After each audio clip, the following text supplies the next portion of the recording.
Olá pessoal, essa é a segunda e última parte da anatomia do sistema genital feminino. É importante que você primeiro assista, a primeira parte para depois, assistir essa segunda parte, porque é uma sequência. Um grande abraço e bons estudos. Bem, turma, nós já falamos então, do sistema genital masculino, já falamos da primeira parte do sistema genital feminino e agora a gente encerra, a, a- o estudo desse sistema. Então vejam só, agora a gente fala dos órgãos genitais externos, né? E o que nós vemos aqui, ó? Primeiro, então vamos apresentar. Nessa região superior, e anterior, eu encontro o Monte do Pubis. O Monte do Pubis é um local revestido, recoberto por pelos pubianos, tá? E é uma região onde há um acúmulo de tecido adiposo, que serve como coxins. Então, por natureza, é um local onde há um acúmulo maior de tecido adiposo. Seguindo, descendo, na região do períneo, nós encontramos os lábios maiores, alguns vão chamar de grandes lábios. Os lábios maiores, eles são os mais laterais, eles são revestidos por pele e possuem pelos pubianos. Medialmente, em relação aos lábios maiores, nós encontramos os lábios menores. Esses já não são revestidos por pele, tá? E sim por mucosa e não possuem pelos pubianos. Notem o seguinte, ó, que medialmente em relação aos lábios menores, nós encontramos a entrada da vagina. Professor, isso tudo aqui é vagina? Não, isso aqui a gente pode chamar de anatomicamente, tá? O correto. Esses órgãos genitais externos nós chamamos ou de vulva ou de pudendo, tá? Vagina é só o canal muscular. Então, essa aqui é a entrada da vagina, que é o canal que a gente vai ver na sequência. Então, como é entrada, nós vimos entrada já em várias partes da anatomia, entrada da boca, o vestíbulo da boca, entrada da laringe, vestíbulo da laringe. Como nós estamos chegando na entrada da vagina, vestíbulo da vagina.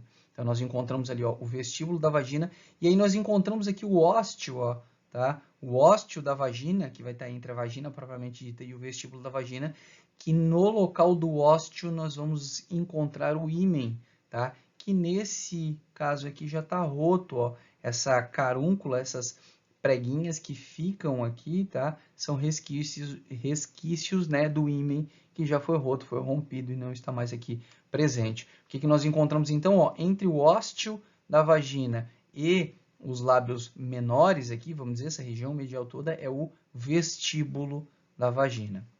No vestíbulo nós encontramos, ó, o ósseo externo da uretra, local por onde a urina será liberada. A gente já tinha visto a uretra feminina, né? Agora eu mostro para vocês o ósseo externo da uretra. Notem que existem dois ósseos aqui, né? É claro que eu também vou ter os ósseos das glândulas vestibulares, já vou falar, mas vamos pensar o seguinte, ó. Para a urina, ósseo externo da uretra, né? Para cópula, parto, menstruação, ósseo da vagina e eles não se comunicam entre si. É importante que vocês sempre tenham isso em mente, né? Como eu falei, vai sondar, botar uma sonda vesical é no ósseo externo da uretra, né? E não no ósseo da vagina. Ó, nós encontramos aqui as glândulas, os ósseos das glândulas vestibulares maiores, são conhecidas como glândulas de Bartholin, tá? O processo inflamatório nessas glândulas gera uma condição chamada de Bartholinite. Essa região aqui acaba aumentando, inchando, tá? Muitas vezes ou por processo infeccioso ou por obstrução do ducto aqui dessas glândulas. Essas glândulas de Bartholin, as glândulas vestibulares maiores, elas vão estar lubrificando, produzindo muco que lubrifica a vagina, e tanto para proteção, quanto para facilitar, a atividade sexual, a cópula, porque há um melhor deslizamento, do órgão genital, enfim.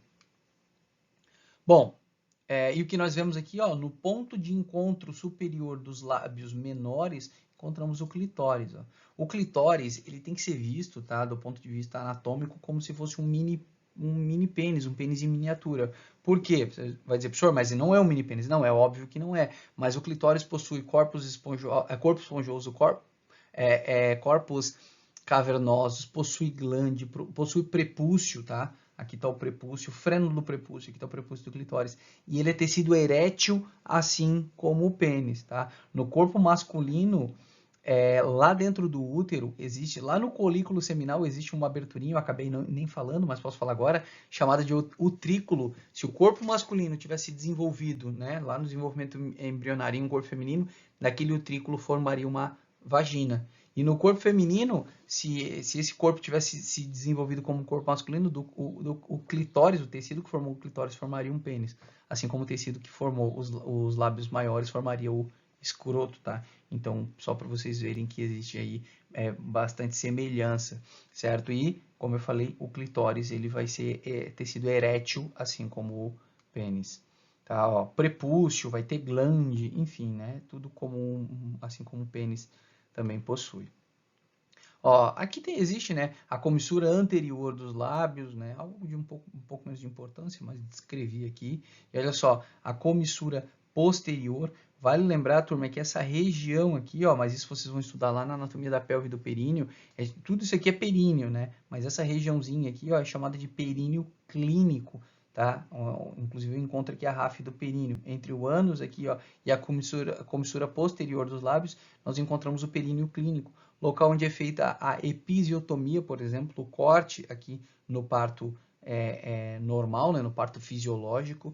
E aí há até, inclusive, hoje uma discussão muito grande sobre a questão de corta, né, faz a episiotomia ou não faz, né? Ah, faz só com autorização da mulher, porque ela entende que isso é uma violação do próprio corpo, né? Então, assim, existe uma discussão sobre. Professor, a que pé tá? Não sei. Professor, quem é que tem razão nessa discussão?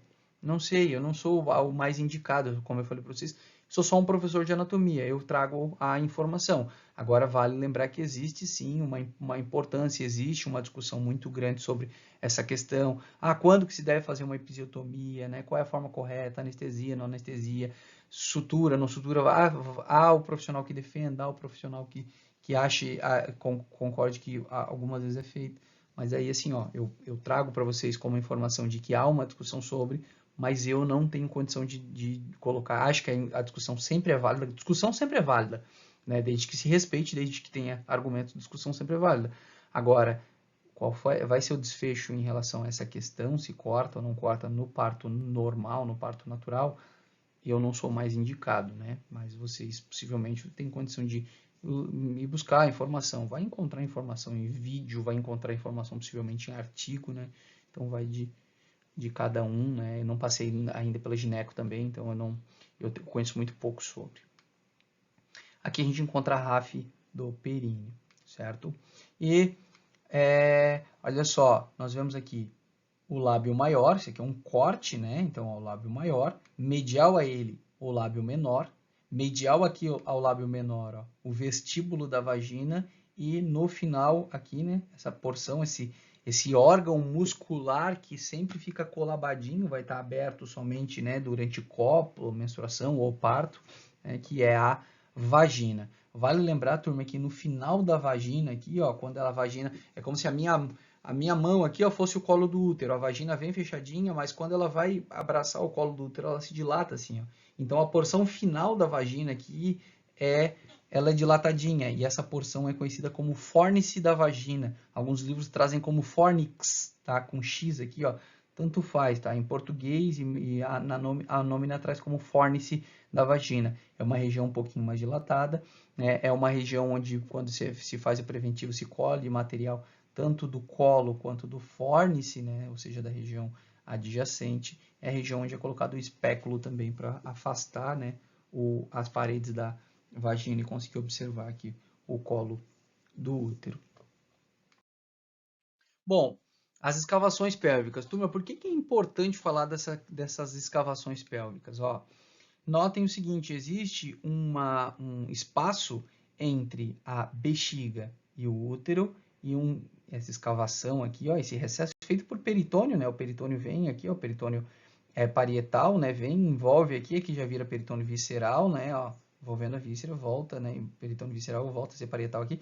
E olha o que acontece. Aqui eu tenho uma cavidade, ó, um espaço, e aqui eu tenho outro espaço, tá? Numa vista superior, a mesma coisa. Aqui eu tenho uma cavidade, lá eu tenho outra cavidade por uma vista lateral, ó, né? Ou uma vista medial, desculpa. Mas aqui, ó, com um corte mais sagital, nesse corte aqui é um pouco mais lateral, a mesma coisa. Existem duas escavações, uma delas é a mais importante, essa que eu vou falar agora. Vou falar das duas, mas vou falar da importância dessa segunda escavação.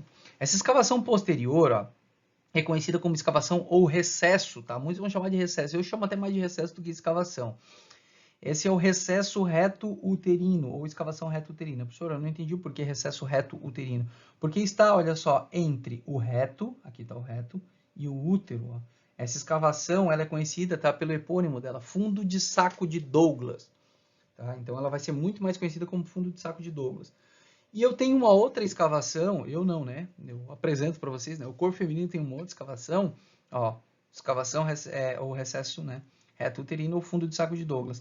Chama, ó, entre a bexiga e o útero, conhecida como escavação ou recesso vésico uterino, tá? Essa segunda, essa escavação ou recesso vésico uterino, ele tem uma menor importância clínica. Agora, esse posterior tem uma maior. Por quê? Lembram da comunicação entre o meio externo e o meio interno? Então, eu encontro aqui, ó, no meio externo, né, ó, o vestíbulo da vagina, a vagina, o útero, a tuba uterina e cheguei na cavidade pélvica, né? Bom, é possível, né, que a mulher desenvolva infecções, né, nas vísceras, né, pélvicas aqui, provenientes, né, do meio externo, né, uma vaginite, né, que evoluiu aqui para uma infecção de útero, que evoluiu aqui, né, para uma salpingite, né, um processo inflamatório aqui e infeccioso, né, porque aqui está sendo causado, vamos dar no nosso exemplo aqui, por bactérias, através da tuba uterina e que acabou invadindo, né, as estruturas aqui, tuba, ovário, enfim, e disseminou aqui para a cavidade pélvica. Essa condição é conhecida como DIP, doença inflamatória pélvica. E essa escavação, né, reto-uterina, esse recesso reto-uterino, esse fundo de saco de Douglas, muitas vezes ele vai conter aqui, ó, material purulento, tá, pus, devido a esse processo. Então, para descartar a possibilidade, lá naquele exemplo que eu tinha dado para vocês, né, a mulher com dor sugestiva, né, manifestações sugestivas, por exemplo, de apendicite agudo.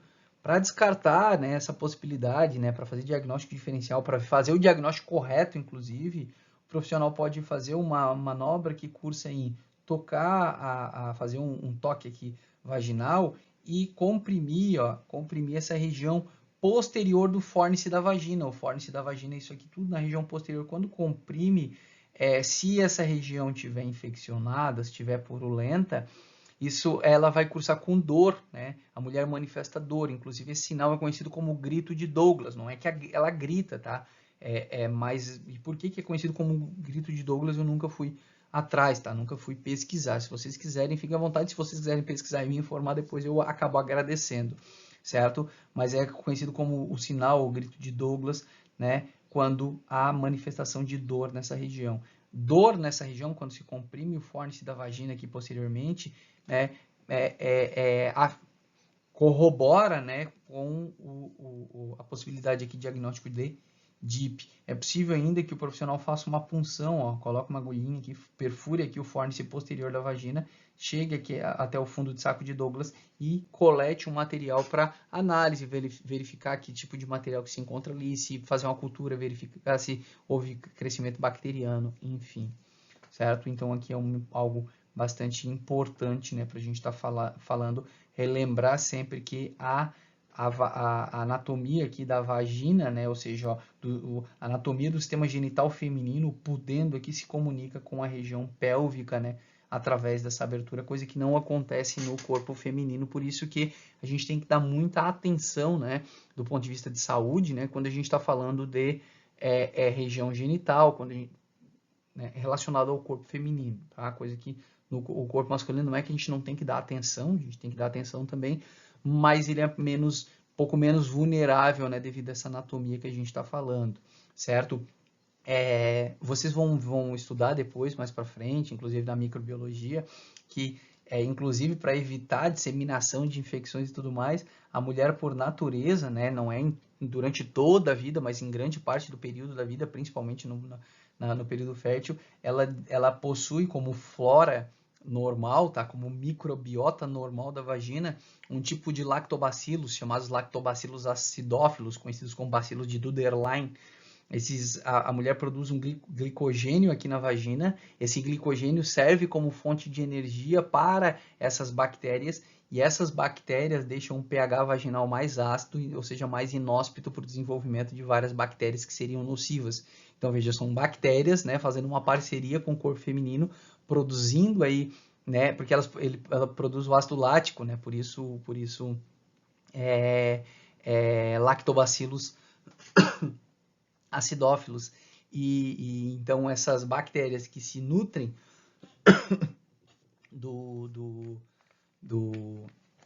desse glicogênio produzido nessa região acabam ajudando. Por isso que no preventivo é normal encontrar essas bactérias quando se encontra essas bactérias lá na lâmina, né? Isso é bom sinal, tá tudo certo. Enfim. Meus queridos, dessa forma, então, terminamos mais um sistema, né? O sistema genital feminino, né? E, na verdade, terminamos um sistema ainda maior, né? Que é o sistema geniturinário. Estudamos o sistema genital masculino, o sistema urinário, o sistema genital masculino e o sistema genital feminino. Um grande abraço para vocês e até a próxima.